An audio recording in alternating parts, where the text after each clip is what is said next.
Guys, അപ്പം ഞാൻ വീണ്ടും വന്നിട്ടുണ്ട്. ഇന്ന് ഞാൻ ലബൂബുമായിട്ടാണ് വന്നിരിക്കുന്നത്. കുറേ നാളത്തെ ആഗ്രഹമാണ് ഒരു ലബൂബുവിനെ വാങ്ങുന്നത്. അപ്പോൾ ഫൈനലി ഞാനും വാങ്ങിയിട്ടുണ്ട് ലബൂബു. അപ്പോൾ എൻ്റെ വീഡിയോ ആദ്യമായിട്ടാണ് കാണുമെങ്കിൽ ലൈക്ക് ചെയ്യുക, ഷെയർ ചെയ്യുക, സബ്സ്ക്രൈബ് ചെയ്യുക. അപ്പോൾ നമുക്ക് വീട്ടിലോട്ട് പോകാം. എനിക്ക് ലബൂബുവിനെ അൺബോക്സ് ചെയ്യാൻ നല്ല ഒരു ഇതാണ്. അപ്പോൾ നമുക്ക് അൺബോക്സ് ചെയ്യാം.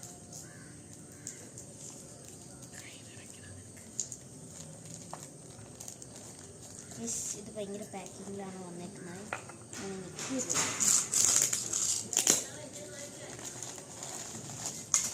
Guys, I got my Labu.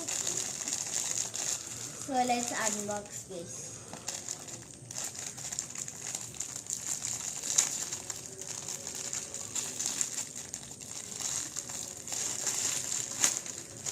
So which is my color? ഇതിൽ കുറേ കളറുണ്ട്. അപ്പം ഇതിലേത് കളറാണെന്ന് നമുക്ക് നോക്കാം. ഓ ഗൈസ്, ഐ ഗോട്ട് ഹോപ്പ്. അപ്പം ഇതാണ് കേട്ടോ എനിക്ക് കിട്ടിയത്. അപ്പം I M so excited for it. അപ്പം എല്ലാവർക്കും ഹാപ്പി വേണം. അപ്പം ബൈ.